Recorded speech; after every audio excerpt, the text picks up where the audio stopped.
சுயமரியாதை உணர்வுகளையும் தமிழக மக்களினுடைய வீரத்தையும்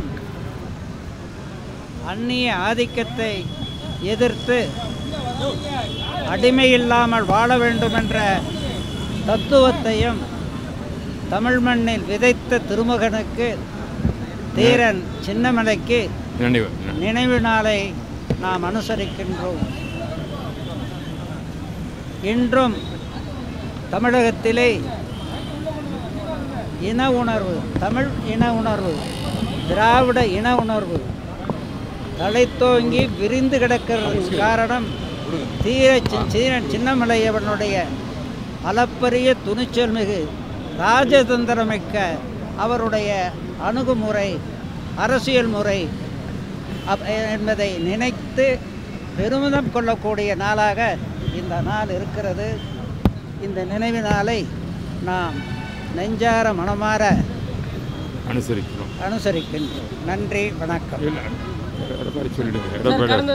மாண்புமிகு எடப்பாடி பழனிசாமி கழகத்தினுடைய தன்னிகரற்ற பொதுச் செயலாளர் அவர்கள் இன்று தமிழக மக்களை தட்டி எழுப்பி தனியாட்சி தமிழகத்தில் அமைக்க வேண்டும் என்று மக்களே எண்ணக்கூடிய சூழலை உருவாக்கி திகழ்ந்து வருகின்ற எடப்பாடியார் அவர்கள் இந்த நினைவு நாளை இன்று சங்ககிரியிலே அனுசரிக்கிறார். இத்தகைய சிறப்புமிகு மாமனிதரனுடைய நினைவு நாளை தமிழக மக்கள் எடப்பாடியார் தலைமையிலே இன்று மிகச் சிறப்பாக அனுசரிக்கிறார்கள். நன்றி, வணக்கம். பன்னீர்செல்வம் தேசிய ஜனநாயக கூட்டணியிலிருந்து வெளியே வந்துட்டு முதலமைச்சரை சந்திச்சிருக்காரு. இது எப்படி பார்க்குறோம்?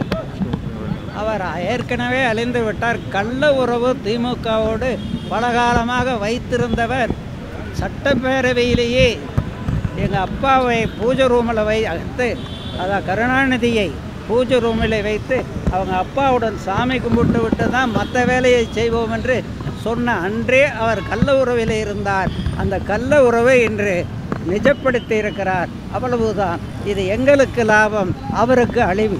பாஜக எங்களுக்கு எதுவுமே செய்யல அப்படின்னு சொல்லிட்டு தான் வெளியே வந்திருக்காரு ஓ பன்னீர்செல்வம். அதெல்லாம் அந்த கேள்வியே தேவையற்ற கேள்வி. அவர் தன் தலையில் மண்ணவாரி போட்டுக்கிட்டார். கள்ள உறவுக்காரர் என்ற பட்டத்தையும் பெற்றுவிட்டார். அவரை பற்றி ஏன் பேசுகிறீர்கள்? விட்டுவிடுங்க. எடப்பாடி பழனிசாமி சொல்லி தான் பிரதமர் ஓ பன்னீர்செல்வத்தை சந்திக்கல அப்படின்னு ஒரு குற்றச்சாட்டை முன்வைக்கிறாரு. அது உங்கள் கருத்தாக இருக்கலாம், அது உண்மையல்ல. வேறு ஏதேனும் பேசுங்கள். செல்லா காசு கடலில் மூழ்கிவிட்ட ஒரு மனிதன் துரோகி என்ற பட்டத்தை பெற்றுவிட்டவர். அவரை பற்றி ஏன் பெரிதாக பேசுகிறீர்கள்? சில நாட்களுக்கு முன்பு முன்னாள் அமைச்சர் கடம்பூர் ராஜா அவர்கள் வந்து 1998 பாஜக கூட்டணியில் வெளியே வந்தது வரலாற்று கொலை அப்படின்னு சொல்லியிருந்தாரு. இதெல்லாம் தேவையற்ற கேள்வி. அதிமுக பாஜக கூட்டணி எப்படி வலுப்பெற்றிருக்கு? மேலும் சில கட்சிகள் வர வாய்ப்பு இருக்கா? யாரோட பேச்சு இருக்கீங்க? அதை நீங்கள் பொறுத்திருந்து பாருங்கள். பொதுச் செயலாளர் தான் இந்த கூட்டணி பற்றி பேசுகிறார். அந்த அதிகாரத்தை தான் எங்கள் 2 கோடிக்கு மேற்பட்ட தொண்டர்களும் அவருக்கு கொடுத்துருக்கிறோம். பொறுத்திருந்து பாருங்கள். இல்லை, வலுவிழந்துகிட்டே இருக்கா? ஏன்னா இப்போ ஓபிஎஸ் அவர் வந்து வெளியேறி இருக்கார் தேசிய ஜனநாயக கூட்டணியிலேருந்து. டிடிவி வந்து உங்கள் கட்சியில் கூட்டணி நீங்கள் இன்னும் முடிவெடுக்கல.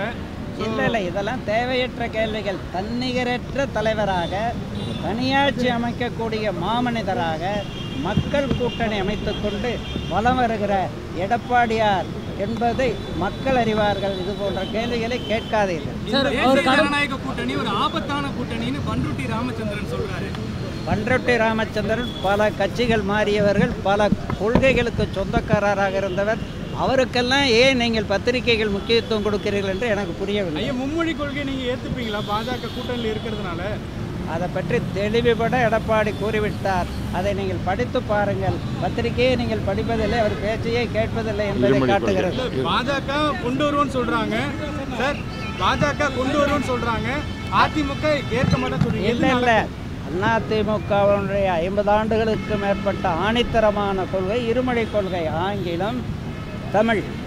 இதை எந்த காலத்திலும் அதிமுக, எடப்பாடி தலைமையிலே இருக்கிற அதிமுக மீறாது என்பதை பாஜக எடப்பாடியார் தெளிவுபடுத்தி பாஜக நினைத்தாலும் கொண்டு வர முடியாது, அப்படி எடுத்துக்கலாமா சார்? பாஜகவே டெல்லியில் வந்து கூட்டாட்சி தானே இருக்காங்க, தனியாட்சி அமைக்க முடியாமல் போயிடுச்சுல்ல, அதெல்லாம் கேட்காதீங்க. சார் கடம்பூர் ராஜா அவர்கள் கருத்தை நீங்க சொல்றாரு, நாங்க பேசுறோம் என்கிட்ட சொல்லியிருந்தா பிரதமர் அப்பாயின்மெண்ட் வாங்கி கொடுத்துருப்பேன்னு ஒரு பக்கம் அவர் சொல்றாரு. ஐயா, அவருக்கெல்லாம் முக்கியத்துவம் கொடுக்காதீங்க.